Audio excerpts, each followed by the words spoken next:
Always speaking. That was Yeah. We should start every podcast like that. with a song. Let's keep it like this. That's the intro. That's the intro. That's the intro, man. I wonder if that's copyrighted. Is it from his mixtape? Sounds like it's from mixtape days. Yeah, it's it's like let's say unreleased one. Is it before camp? No, it's in between. It's in between camp and Because the Internet. It's like mid 2013. It's a gem. It's fire. Yeah. He had that one and this other one called Centipede.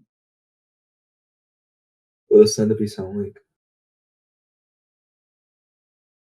What's the other one? Centipede? You should play Centipede. You want me to play Centipede? I wonder if CraigBot can record RhythmBot audios. Yeah, I wonder. We're gonna find out, aren't we? Shit. Here, this is Centipede. It's your time. Yeah, that's Centipede. Centipede's fire. So these songs are from like between camp and Because of the Internet. Yeah. Yo, you know what I don't like about Because of the Internet? Like, I feel like you know how he wrote like a script for a movie for it and along for the album. I feel like the concept for the album was like and everything that came along with it is like way too much. Like complex. Yeah, it's way too complex, and I feel like the music and the lyrics that came in just the album is like not enough to portray like everything else that came with the album. See, you know what I mean? Because the Internet is personally my favorite Childish Gambino album, and this is what I think. I think the thing is that he's talked about before how he's talking in the album. He's talking through 3 different perspectives. So he's talking about the perspective of the character in the script. He's talking about the perspective through himself, and he's talking about the perspective through Childish Gambino. Right. So like that is like definitely something that's hard to like that's definitely something that's hard to differentiate throughout the album. You know? Because like there's it's just the songs like go through different where you hear a song and you're like, oh, this makes sense script wise. But then you hear another one where you're like, this sounds really personal. And then you hear another one where you're like, this is just braggadocio, not really personal enough. And it's kind of hard to differentiate, you know? Yeah. And that's what I didn't really like about it. Like, I feel like the album part should be like stronger than most albums and other parts. I liked it. I personally was a huge fan. And I also was a huge fan of like, if you want to talk about just like personal Childish Gambino, like where he was just, there was no concept to it, was the Cul-de-sac EP Camp. Like Cul-de-sac and Camp. I don't think a lot of people know, but I'm pretty sure Cul-de-sac and Camp are 2 parts. So it's, if you listen to everything in order, you're supposed to listen to it like Cul-de-sac, then EP, then Camp. And they all lead right into each other. Yeah, apparently Camp is supposed to lead into Because of the Internet. Have you heard about that? I did not.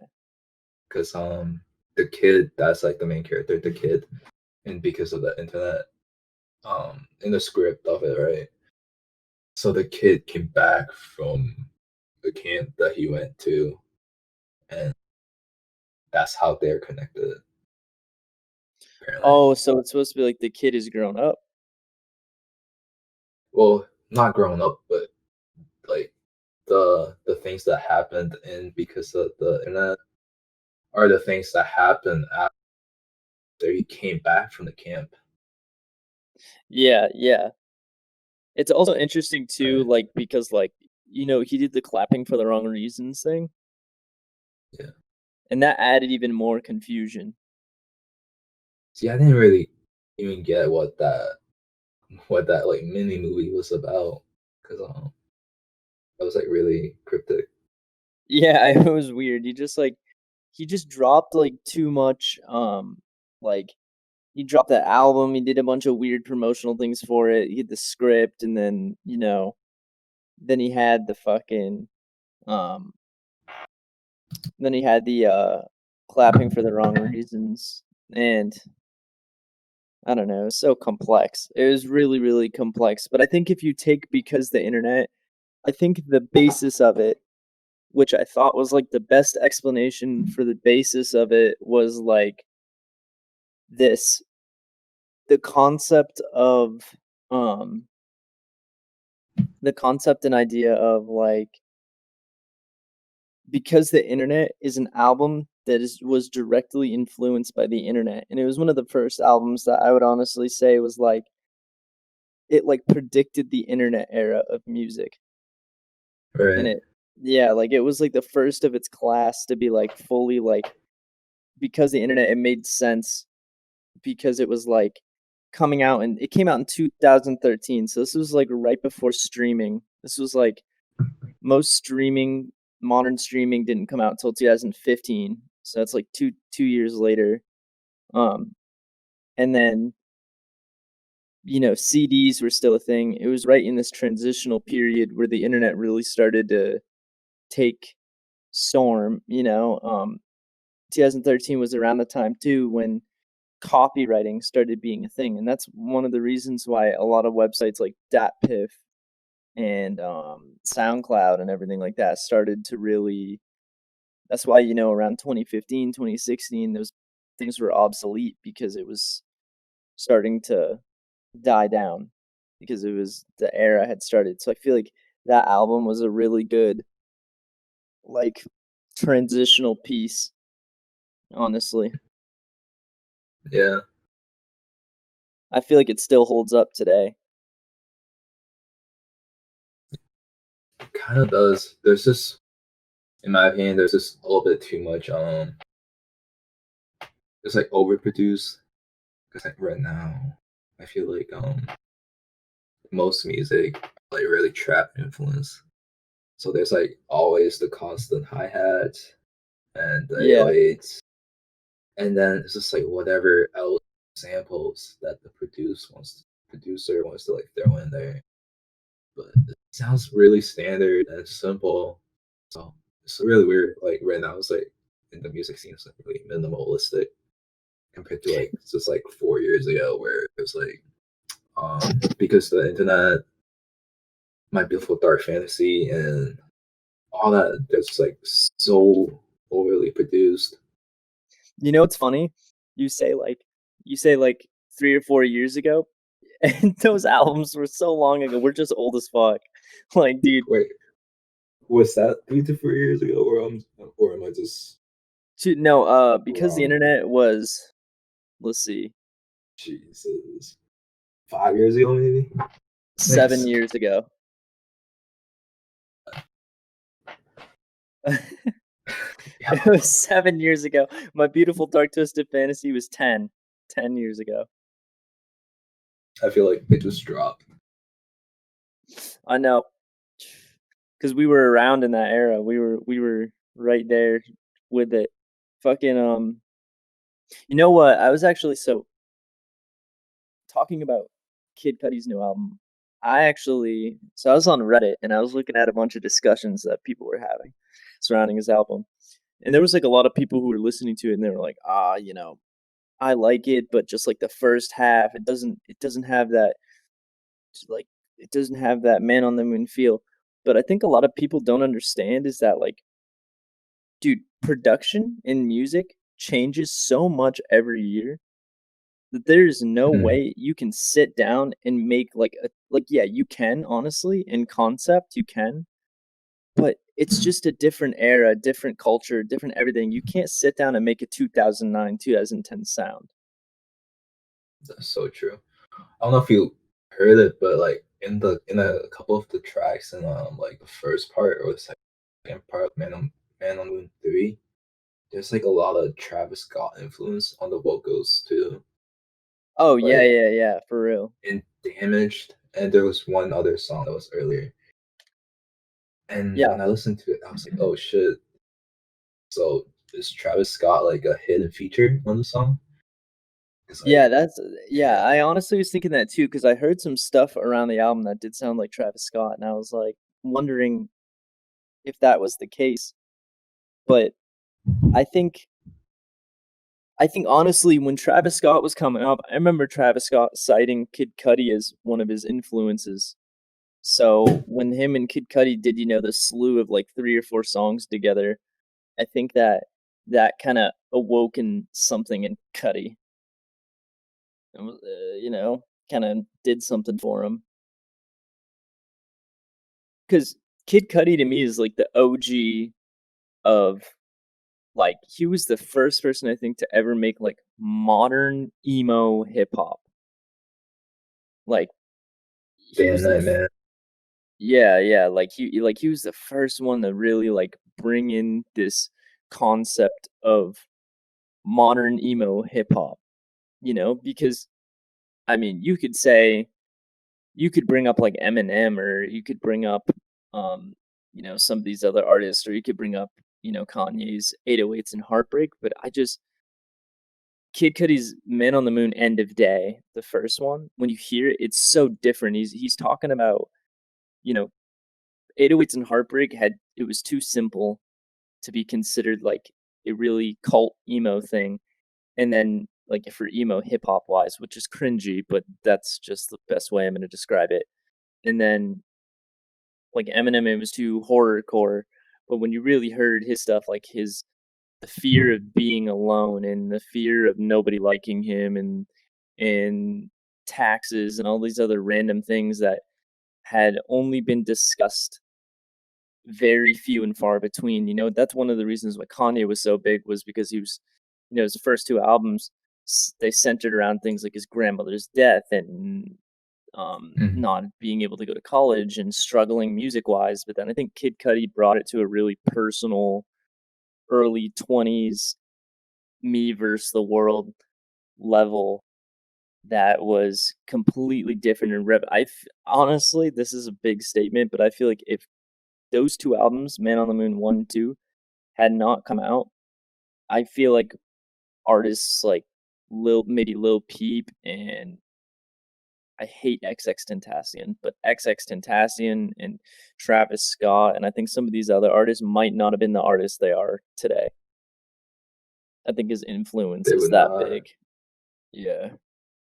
Do you think Drake was influenced by Cudi? I would say for sure. I would say if you look back in history, or like if you look back in that era, so, Drake in 2008 was right when he started getting a little bit of attention. That's right when he started getting a little bit of attention. Kid Cudi was already in 2008 pretty big. Like, he had this one project, this one like demo tape that was floating around at the time, and he had a kid named Cudi, which there's a bunch of songs from that. Day and Night was from that. So that's like when it really got big. And then 2008 was when Cudi was with Good Music, and Man on the Moon, End of the Day started coming together.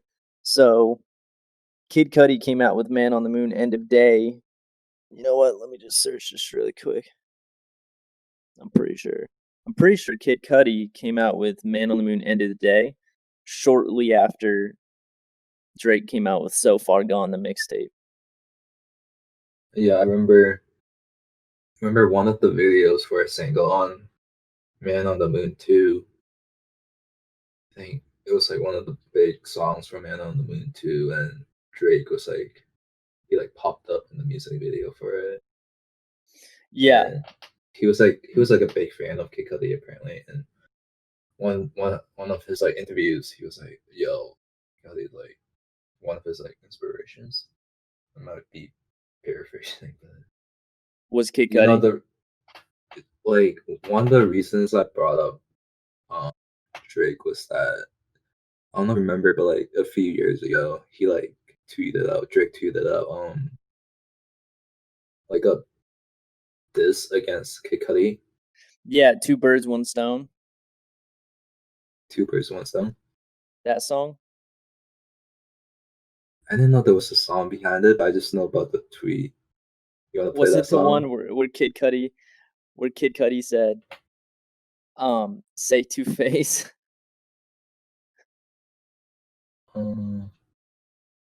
Because Kid not Cudi sure. said, say Two Face, bitch. Look this shit up. Go on Twitter, Drake. search Kid Cudi, say Two Face, bitch.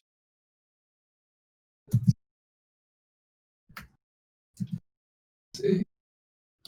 Two Birds One Stone. It's a song Did it- recorded by Drake. Yeah, they don't have it on YouTube because it's copyrighted. Oh shit, really? Yeah, but it's a diss. They took it down from YouTube. Is it anywhere? Is it on anything? Any I don't- website or whatever? No, it's only on Apple Music. Kid Cudi has responded to Drake's recent lyrical diss towards him. Steve, say it to my face. Oh, I'm gonna put this line on. Say the Two Face, server. bitch. Young, put me on. Use your best Drake voice and say this line. Yeah. Oh yeah, you were the man on the moon. Now you just go through your phases. Life of the angry and famous. Yeah, that's such a fucking. My God, dude, he really went after Kid Cudi for mental health too. He was shitting on Kid That's- Cudi about mental health. I don't know why he did that. Like, you think he was influenced? You think Drake was influenced by Cudi, right? So like, how could he even like think of dissing him like that? Like, he was Fucking, part of the reason why he like blew up like that. he literally was also super influenced by Pusha T, and then Yeah. fucking completely wrecked him. Or no, Pusha T completely wrecked Drake. Like, it's just insane that that's how things turned out. Do you know what Man on the Moon 3 is doing for numbers so far? Yeah, I'm gonna pull up this thread on KTT. I saw this comparison between Kid Cudi, Drag, and Taylor Swift. So pretty interesting comparison. Something like so Jack has like 5 million monthly listeners on Spotify, and Cudi has I think 100 million, and Taylor has it's like bigger than that. But see if I can find it right now. Another thread that I saw was like Kid Cudi did like the biggest comeback ever, like mainstream music wise.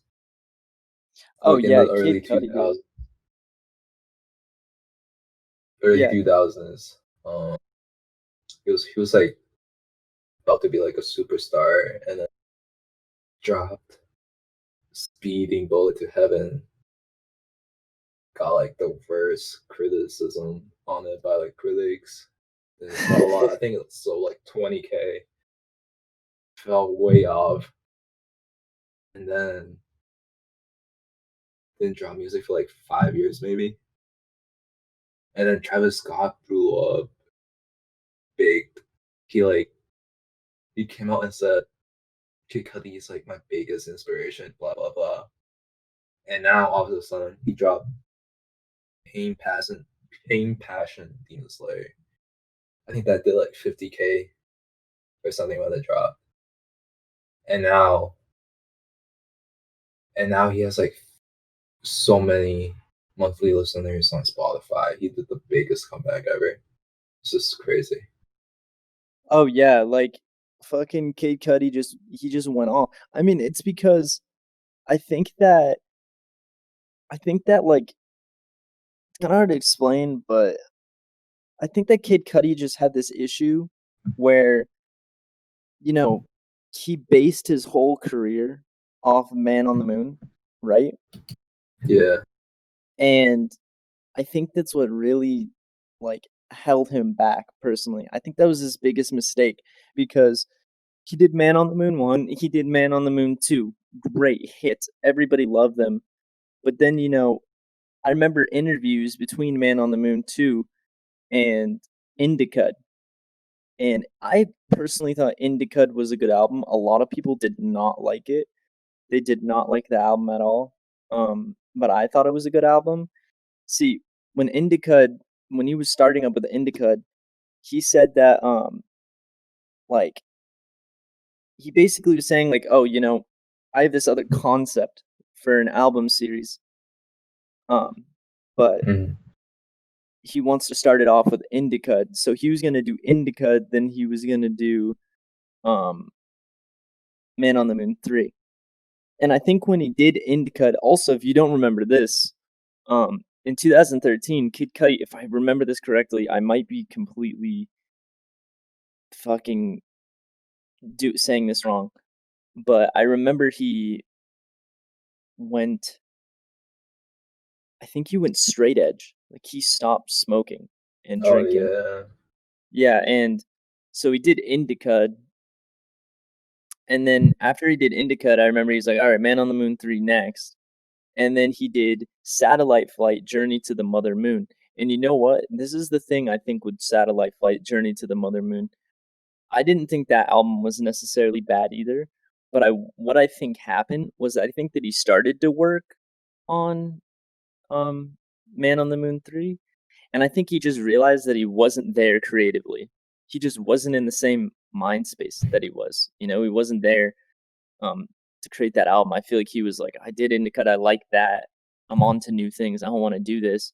So that's why it was just like this little 10-track album. He's like, oh, that's the prelude. And then he was able to push it off more. And then he did Speed Bullet to Heaven, which was fucking garbage. And I think after that came out and people were like, this is awful. I think that's when he was like, shit. And I think Passion, Pain, and Demon Slaying. I think the reason why that album did so good, like for Cudi's track record, was because Passion, Pain, and Demon Slaying, to me, that is a spiritual successor to Indica. I think it was an Really? album where I think it was definitely an album where he sat down and was like, all right, I'm gonna go back to this. I'm gonna try to find myself in this. And I think that's why, because if you look at the album, he works with Mike Dean and Plain Pat a lot, but it's mainly produced by himself. Mm-hmm. And I think that was the most important thing about that album was he produced it himself, but he also stuck to this concept. He didn't focus on this idea of Man on the Moon 3 or this in between, because Indica was this thing. I think if I remember correctly, he made it on this like little vacation for himself in Hawaii or some shit. Like it wasn't even like a crazy thing he was working on, like this big blown out project like a Man on the Moon album. And I think that's what Passion, Pain, and Demon Slaying was. And I think he knew that after this album, he was going to do Man on the Moon 3. I think he 100% knew it. And then he did, Kids See Ghosts, which got super fucking popular. Everybody loved it. It was critically acclaimed, if I remember. And then Man on the Moon 3. And obviously, I think Man on the Moon 3 was perfect timing. It is. And I think that he did it. I think that he executed it perfectly. I think the people who were upset about like, why is the first 9 songs so different from the other 9 songs have to understand that this is a different era. This is not 2009. This is not 2010. This is not 2011. You know, times have changed, and you can't tell producers, "Hey, make me a Man on the Moon end of day." Then that completely defeats the purpose of what a Man on the Moon end of day was. And when you tell someone, "Oh, let's make a Man on the Moon," you know, 2, it just completely defeats the purpose of what Man on the Moon is. You know? Yeah. It's gotta be new and refreshing, and it's gotta sound like, I think that the first 9 songs, which are the ones that people have that problem with, the first 9 songs are literally the same. They're the same type of songs from the last 2 albums if they were turned into 2020. That's it. One other big difference is that I noticed is that he rapped a lot on these albums, on these tracks. I mean, Oh yeah, yeah. 'cause, Oh yeah. Tequila Shot. I feel like the tracks in these albums compared to the past Man on the Moon, it was like nowhere near this much rapping on the past album. Oh no, And 100% there was not. I saw in an interview the reason why he chose to rap this much is it was because Travis Scott told him that he liked his rapping and he wanted him to rap more. So he was like, "Yeah, I'm gonna go in and show these guys that I can rap." And I don't know if you heard the Eminem single. He was like the reason why he chose Eminem for like the announcement of Man on the Moon 3 was like, "Oh, I can go rhyme back to back with like the greatest rapper alive, the rap god. So now you guys gotta accept that I can rap too, and I'm not just like singing." Oh yeah. I 100% agree with it. And like, dude, when I heard Tequila Shots sounded like a modern day soundtrack to my life. Yeah, Like, have you heard Soundtrack to My Life I heard it. Yes, from Man on the Moon? Let's play that. Yeah, fucking Let's compare it now that we have the chance. Kid Cudi, Soundtrack to My Life. What's the track? What's like a little snippet on the first track on Man on the Moon? What's that like That's little from melody too? that's from In My Dreams. It's the first track on Man on the Moon 1. Gotta play that too. That's a classic. Yeah, that's a Man great song. in the shit. Let me all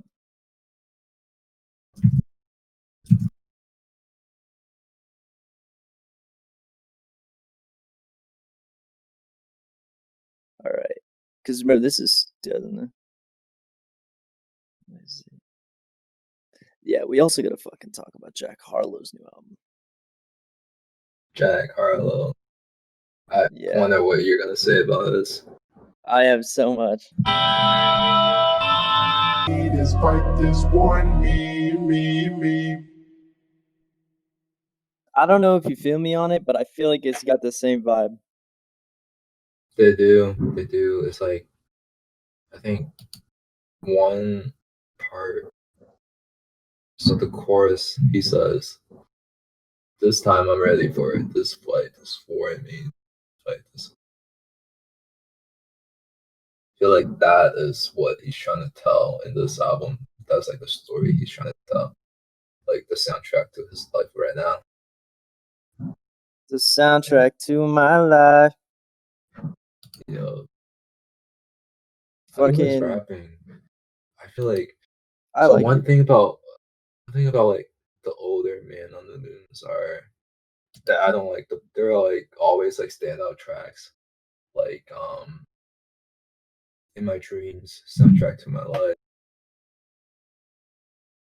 Damn Yeah. Me, and a bunch of other ones. But then there are always like a few where he just rapped a lot, and I feel like they just don't like stand up to like Yeah.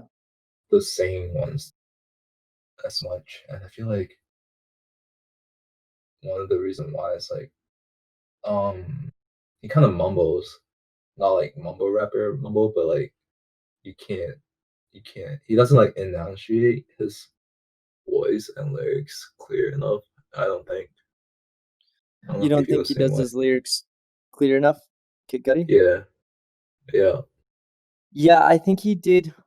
His lyrics weren't clear enough. A couple on like some spots on that, but I definitely did enjoy him rapping. You know what I mean? yeah. I feel like that's part of why that fits into like what he's trying to do. Like um, the themes of his albums, they are always like depression, anxiety, and a bunch of like mental health problems. And I feel like the production, they're always like so overproduced and so like there's like so many elements to them where sometimes it's like hard to tell what Kid Cudi is saying, like compared to the instrumentals. And I feel like now that in like Man of the Moon 3, there's like this new age of trap production. There's like always this base of like hi hats and 808 drums. There's like a platform, Oh like yeah. there's like stable enough where he can like there's like these like patterns where he can go into where it's like really easy for like listeners to understand where he's going where with his lyrics. I think that really stands out in the new album Yeah, compared to the honestly, old ones. I feel that 100%. I think that the people who are trying to compare them, it's two completely different eras. And I think for this, that's like people, bro. That's why a lot of people keep saying like, "Oh, we want Drake to make another Nothing Was the Same" or "Take Care." You know, Hmm. it's too different of an era. It's just Yeah, not gonna happen. Like when you hear the production on Take Care for 2011, like let's take like 3 albums from 2011. Take Care by Drake, Kid Cudi, Man on the Moon 2, and let's say like mm, let's 2011 Session 80. yeah, Section 8. When you like look back on those albums, it's like the production for that time was as good as production gets. Like Yeah, that was as good as production got. The whole concept of like the stuff we hear nowadays was not a thing. So there wasn't that ceiling. You could only go that big. Like I remember people talking about how too Take Care was too like mainstream or trappy sounding. That's what we were saying. Over songs like Shot for Me having some hi hats in it and fucking like Lord Knows and stuff like that, like having a little too much bass for the style of track it was. And it's just like there's always going to be those people who are not going to like it, and the era is changing and things are different, and yeah. just the ceiling for production is so different. You know what I mean? Like the ceiling for production is so different. I feel like it's more like very there's more variety in the production back then too. Like right now it's just really standard. The hi-hats are just really standard. But back Oh then yeah. there's more choices too. So it's like we're comparing like, oh, you can do like interesting patterns with like the drums compared to like here's like a a pattern or a pattern of drums that we know everybody will like, but we can do like interesting production too. It's like You, really you know, weird. it's like even synth wise, like there's things that when you compare them, you're like, oh, that's like so different. Like, okay, let's say you take um let's say um the good ones go. So that song has some like synths and background noises on it. It's really spacey and has this vibe to it. And I remember first listening to that song in 2011 and being like, wow, I've never heard something like this. But then in 2018, when I heard Peak by Drake, and those synths and the fucking way you made that song, the just spaciousness of that track, the rest in heaven, Diana, like that to me, I was like, whoa, I've never heard anything like this. You know what I mean? I feel like it's just each era, there's different things that people can do, and music is just constantly changing. I feel like Man on the Moon 3 definitely sounds how, you know, if it came out in 2012 or 2013, it probably would have sounded more like how people wanted, but that's just not where we're at. So before I have to go eat, Jack Harlow. Yeah. Jack Harlow. His new album is so fucking good from start to finish. So good. Oh, I think it's pretty good too, but I feel like, let me hear your opinion first. So I'll just start with the opener. All right, Rendezvous. One thing about Jack Harlow was when I heard fucking the first project I ever heard by him was Confetti. That was like the first one I ever heard. And when I heard Confetti, fucking the one thing that like slapped me in the face was how the songs were short. 1 minute, a minute and a half to 3 minutes, just in your face, like on Ghost, like we ain't even gotta guarantee it when I'm full up, like I was just like, whoa, like it was just hitting. I loved it, and I feel like with Rendezvous, so I did not like Sweet Action.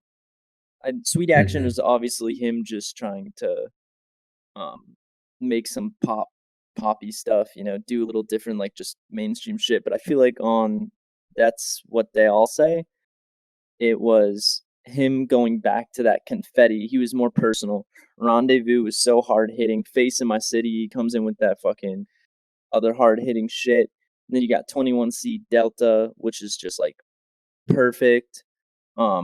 Like great song. The transition into Delta, like Rendezvous was a little personal, and then Face in My City and 21C weren't too crazy personal. And I think just the transition into Delta was so fucking raw, you know, and I was like, whoa, it just really took me. I was hyped as fuck, and then it just took me right into the rawness perfectly. Then Funny Seeing You Here, same thing, Way Out, fucking amazing. Already Best Friends, Already Best Friends is all right. Keep It Light, all right. And then Creme, on the creme to the gram, it's filled to the brim. Fucking so fire. Such a good, like, modern rising star breakup song. Same guy, another classic. I feel like Adam Levine did a great job on that song. Route 66, when he's talking about we in Kentucky, this ain't no Dixie. Oh my god, too fire. Tyler Harrow, which I know is one you love, great song. Love Is Dro. The transition from Tyler Harrow to Love Is Dro reminded me. I really felt the Kanye influence. It really reminded me of Kanye's transition into oh my god, it's from his first album. It reminded me so much of it. Let me see. I'm gonna find it.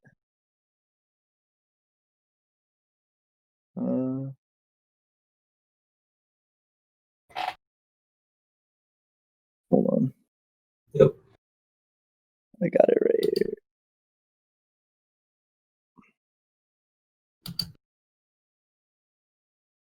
Okay, it reminded me of Slow Jams. The new workout plan right into Slow Jams. Okay. Yeah. The new workout plan. Yeah, the pop hit, you know, going crazy right into fucking Slow Jams. It was literally, I would honestly say that Love Is Dro is the modern Slow Jams. 100%. They almost sound think so? identical, and it's got the Static Major and Bryson Tiller on that shit. Yeah. Oh my god, bro. Yeah, apparently the Bryson and Static Major, they're both from Kentucky too. Oh yeah, yeah, yeah. They're both from Kentucky. Oh my god, the fucking the way she ride me. I wonder who taught you this. Someone definitely taught you this or whatever you said. I was like, damn, that's crazy. That's a Kanye line right there. that's, That skit. that's a Kanye line. And then fucking That's what's poppin'? yeah. Baxter Avenue. I like Baxter Avenue a lot too. Baxter Avenue is good. If you like Baxter Avenue reminded me. It's like a more mature, River Road on Confetti. Mm-hmm. River Road, and you know the fucking people listen to a JBL. Like that. It was same type of thing. You know, you got What's Pop, another hard hitter, then right into Baxter Road, which was it sounds like such a reminiscent kind of, he's like, I don't really know what more to say, outro, which was perfect. And I loved it because he said that I remember a while ago, he said his debut album was going to be a follow up to Confetti. And I feel like it was the perfect follow up to Confetti. Okay. So you said that you feel like this album was like influenced by Kanye. Yeah, definitely. I feel like another big influencer is Drake. I hear so much Drake influence on this album. Oh, for sure. I hear Bro, Drake like, influence in the fucking album too. Like A lot. the only track where I don't really hear Drake influence is What's Poppin'. Everything else just I hear Drake on this like everywhere. It's crazy. Like it's so like introspective at the same time with like those little one-liners where he goes and like little flex lines where he like reminisces about like his past and compared to like him right now. It's like a little. It's good. Yeah. Dude, and I think it's he's around our age too, so it's just like more, you know, we're 23 and he's 22. It's like it feels a little more personal too. Like when he was saying, like the girl of my dreams or something like that, I'm gonna keep her discreet because she ain't famous or something like that. And I was like, damn, that's such a crazy line. Like I don't know, I liked it how he was talking personal like that. Like, oh, there's a girl, you know, all these girls that are in my life because of fame don't matter. There's this girl back where I'm from, and she's the one I want, but I'm not going to tell y'all about it because she ain't famous. And she doesn't need this. You know? So this is Jack's third album, like official album, they say. Is it? I thought it was his first album. Well, it's first album, but it's like his third official release, including his mixtapes. So his third official release, like studio project. Yeah, so I think Drake around the same time he dropped So Far Gone. Right? Yeah. So Far Gone was Drake's third. So with like this much like influence that you can hear like on this album, do you think he has the same trajectory into like rap superstardom as Drake or no? I think here's the thing. The only song I've heard people playing by him right now is What's Poppin'. Yeah. So I think if he comes out with another What's Poppin', has another What's Poppin' before the end of next year, 100%.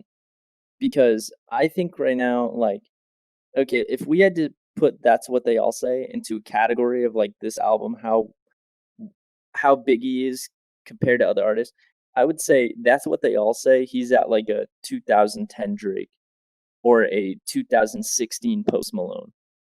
You know, we just got to see exactly where it goes. Because you got to remember, Post Malone's another one that before Post Malone came out Stoney, a lot of people were like, he's just going to be one of those people who's going to come and go. Mm-hmm. People did not think Post Malone was going to stick around at all. And now he's on par, and even he beat Drake 2 years in a row so far. He beat Drake's streaming sales, everything wise, in 2018 and 2019. And we don't know about 20. He's probably going to beat him in 2022. You know? So, you know, he just became one of the biggest artists. I mean, Hollywood Bleeding was a pile of dog shit, and he even admitted that it was a pile of dog shit. But Really? yeah, I think that I hope that his next one. I remember watching an interview or reading something about how he was talking about how for his next one he's gonna go back to that Stony shit. He's gonna sit down and do something like that. Kind of want him to go back to his like SoundCloud days, man. Yeah, for real. I feel like it'll be a fucking good project. Another thing with Post Malone is before he came out with his debut album, you also got to think about the fact that the album, the song, let me see. The song White Iverson had been out. That was his only like huge hit till December of 2016. That's when the songs like Too Young and Go Flex and Deja Vu and Congratulations all started to pop off. Like White Iverson was huge. So, you know, that hit was going off for a long time. So if that hit rang off for a year and a half before Too Young started blowing up and Go Flex started blowing up, then, you know, Jack Harlow could easily be right there. Because, you know, what's popping in January or February will only be a year that it's been blown up, you know? Do you think Tyler Harrow and Same Jam? No, Way Out. Do you think so? Those two are like the other singles that he put out so far, right? They have like music videos and shit. Do you think they have potentials to blow up like what's popping on that? I definitely think so. I mean, let me check right now. Let's see the views on it. So Tyler Harrow got 25 million. Way Out just got 3.2 million. What's Poppin' Remix got 109 million. What's Poppin' got 113 million. Yeah. What's your favorite verse on the remix, man?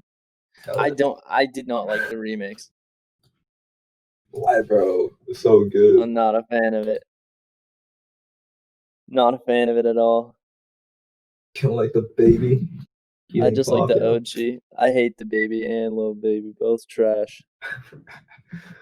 Well, yeah. Why do you dislike the babies, man? They're bad. They're so bad. Really, dude? Oh my god. They are so bad. So do you like the Lil Baby feature on Face of the City? I didn't mind it. I think that here's the thing. I think that it was good. Like, I think the song was good at like Jack Harlow's part, and I think Lil Baby's part was short enough that I could handle it. Wait, let me show this one Lil Baby song. Let's see if it changes your mind. This pretty fire. It's pretty fire, man.